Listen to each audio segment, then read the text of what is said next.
I greet you in the love and the light of the infinite Creator. Event is coming soon. YouTube channel. Here's the latest intel. Freemasonry, the firm within the firm. Is there a vaster chasm than that between worthy charitable giving and swindlers at the top of society?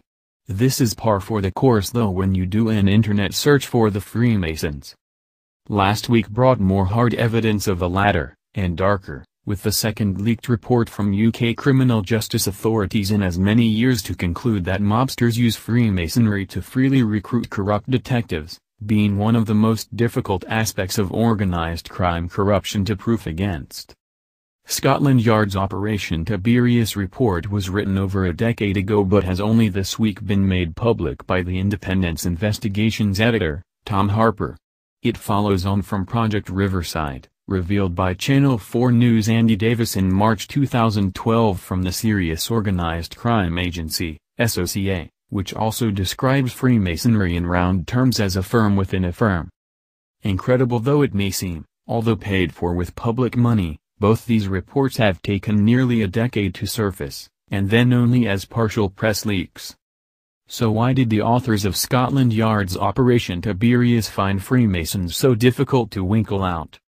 Most know Freemasonry sits somewhere between a religious cult and a pyramid-selling scheme but have no idea where the craft came from, or what makes Masons tick. It's the oath of secrecy, similar to the Mafia's omerta, on pain of death, which, in theory, makes any revelation about the craft a slip of the tongue you can die for. Behind the lodge door, Masons have a pyramid of initiation through 33 ranks, or degrees, and belong to geographic provinces overseen by London's United Grand Lodge of England, UGLE. They follow Suffolk County boundaries and each produce an annual yearbook with a tally of lodges followed by members' names in each lodge. One would have thought it would be a relatively simple job, therefore, for Scotland Yard detectives to figure out who of their colleagues are in and who are out. The trouble is those yearbooks are jealously guarded. Masonic Bristol MP, Jack Lopresti, for example, promised me a copy of the latest Bristol yearbook live on the radio in April 2012 but his provincial secretary, Steve Rawlings, refused to send it. This begs the question, when a senior public figure is low to middling in the secret Masonic hierarchy, who's really in charge in the world of the profane, as Masons call the public? As a secret establishment club, Freemasonry rightly rings alarm bells. By seizing only a handful of key positions in the criminal justice system, like any unscrupulous interest, it could corrupt the entire caboodle. The other nerve-jangling concern is that Freemasonry's Don just happens to be a little too close to one of the top figures in Britain's military and judicial chain of command. UGL's Grand Master, Prince Michael of Kent, is Queen Elizabeth II's cousin. Historians trace Masonic scandals back to a few decades after the craft was founded in the 18th century as a society of freethinkers. The occasion was the 1798 publication of John Robison's Proofs of a Conspiracy Against All the Religions and Governments of Europe. When he said proofs he meant. Quoting verified leaked documents, he detailed methods of political infiltration and deception to be used by a coterie of senior German Masons, sponsored by a wealthy ancestor of the present British royal family, Duke Ernest II of Saxe-Gotha-Altenburg. Quoting links to the perpetrators of the bloody French Revolution, Robison's scandal flew like a whirlwind round the high society of Europe. This exposé might have been roundly discredited by Masonic loyalists as conspiracy theory had the author not been one of the most respected men of his day, his brilliant scientific mind nurturing the white heat of scientific innovation driving the Industrial Revolution. Secretary of the Royal Society in Edinburgh, Robison was a close friend of the inventor of the steam engine, James Watt, and above all, from the point of view of credibility, a Freemason himself. He saw the secrecy which had protected free-thinking innovators beginning to take on a new self-serving character absolutely contemptuous of outsiders. along with the 1798 memoirs illustrating the history of Jacobinism by Abbé Augustin Barruel in France. Robison's forensic critique of Freemasonry caused a bitter public schism in the craft which lasted a decade or more, before being buried alive with the passing of Robison's generation. So Masonic scandal is nothing new. Every time, whether the powers that be hit Masonic accountability into the long grass or not, the true remedy is the same: declare your secret society membership as an interest like any other or face prosecution for misconduct, particularly in public office. One would expect to find those principles as the nucleus of all probity and good governance for associations and corporations round the world, both public and private, yet they are eerily absent. Is Freemasonry a fundamentalist religious cult? Though many accuse the craft of being a religious cult, Freemasonry may not fit the definition of a religion in the usual sense. However, Masons certainly hold strong beliefs about Western influences in the Holy Land. Those of the higher degrees privately profess a fundamentalist fervor for Zionism. Israel's own Grand Lodge was founded in 1953, now numbering between 50 and 60 lodges with thousands of members. Indeed, even in Bristol's windowless Royal Arch Masonic Temple, the furnishings are embossed throughout with gold and Israeli Star of David emblems.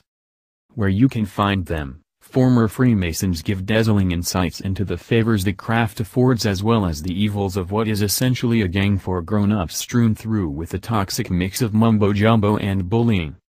Both Stephen Knight's 1984 book The Brotherhood and former World in Action journalist Martin Short's 1989 follow-up Inside the Brotherhood do an ample job documenting the testimony of those brave enough to reject the threats and leave the craft.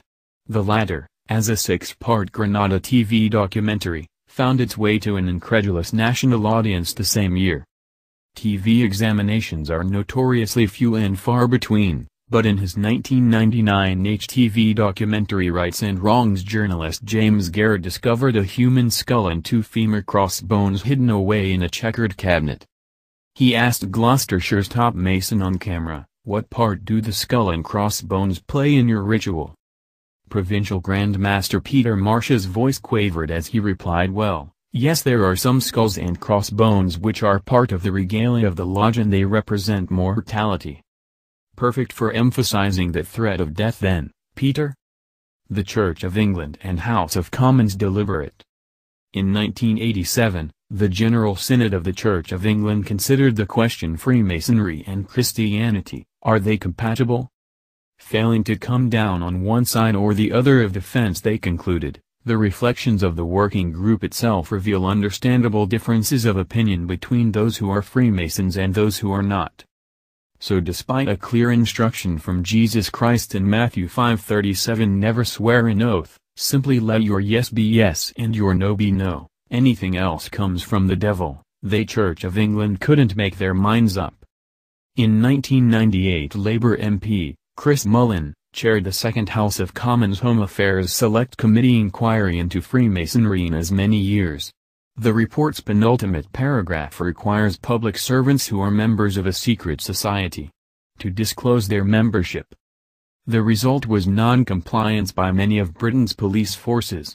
The Standards Board for England, which, for several years required all elected local councillors to declare membership of secret societies, was conveniently abolished by the Lib Con coalition government in 2012 as part of their deregulation policy. Even if Freemasonry does not control some of the key positions of state in its own self-interest, its involvement in promoting its own to positions of power and privilege is a likely candidate to explain why Britain is increasingly being controlled by individuals who seem entirely unsuited to positions of public trust.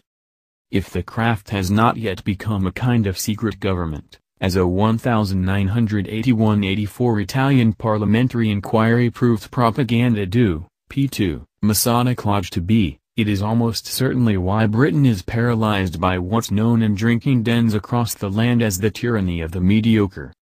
So as thin old London police and newsroom files on Freemasonry start to fill up with cold hard truths, at the very least it should concentrate the minds of those thinking of using Freemasonry as a convenient cover for crookedness.